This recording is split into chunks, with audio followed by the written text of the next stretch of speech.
రాష్ట్రంలోని వేలాది మంది రైతులకు ఎంతో కాలంగా ఎదురుచూస్తున్న శుభవార్త అందింది.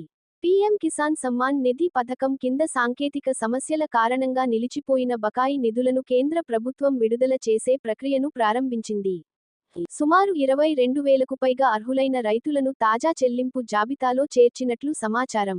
దేశవ్యాప్తంగా కోట్లాది మంది రైతులకు సంవత్సరానికి 6,000 రూపాయలు ఆర్థిక సాయం అందించే ప్రధాన పథకం పీఎంకేఐఎస్ఏఎన్.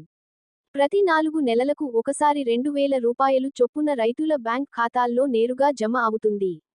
అయితే ఇటీవల నెలలలో కొన్ని కారణాల వల్ల రాష్ట్రంలోని సుమారు 30,000 మంది రైతులకు డబ్బు జమ కాలేదు. ముఖ్యంగా ఈ క్రింది సమస్యలు చెల్లింపులను అడ్డుకున్నాయి. ఈకేవైసీ పూర్తి చేయకపోవడం, ఆధార్, బ్యాంక్ ఖాతా లింక్ లోపాలు, భూసంబంధిత రికార్డుల్లో పొరపాట్లు, బ్యాంక్ ఖాతా నంబర్ లేదా పేరులో చిన్న తేడాలు, డీబీటీ డైరెక్ట్ బెనిఫిట్ ట్రాన్స్ఫర్ సక్రియం కాకపోవడం. ఈ సమస్యల కారణంగా రైతుల్లో అసంతృప్తి నెలకొంది.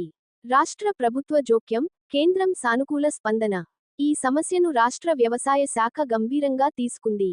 రాష్ట్ర వ్యవసాయ మంత్రి కేంద్ర వ్యవసాయ శాఖతో సంప్రదింపులు జరిపి, అర్హులైన రైతులు లబ్ధి పొందేలా చర్యలు తీసుకోవాలని విజ్ఞప్తి చేశారు.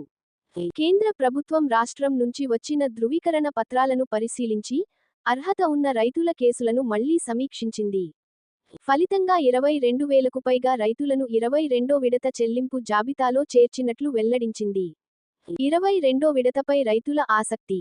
పీఎంకేఐఎస్ఏఎన్ పథకం కింద ఇప్పటికే 21 విడతలు విడుదలయ్యాయి. గత విడతలో దేశవ్యాప్తంగా 9 కోట్లకు పైగా రైతులకు 2,000 రూపాయలు చొప్పున జమ చేశారు.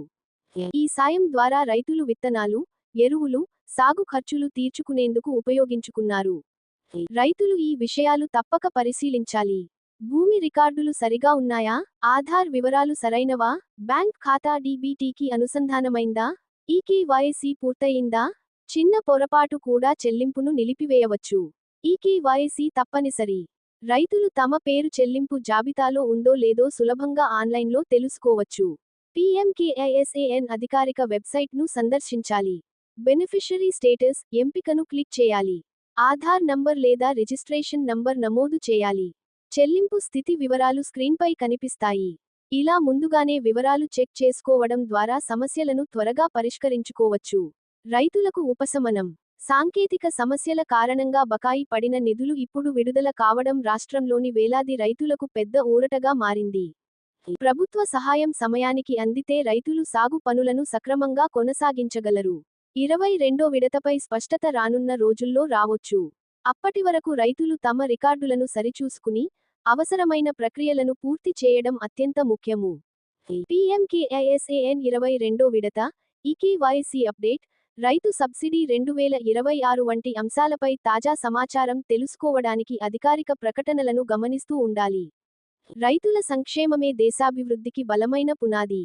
ఈ పథకం ద్వారా అందుతున్న ఆర్థిక సాయం వారి జీవితాల్లో స్థిరత్వాన్ని తీసుకురావాలని ఆశిద్దాం.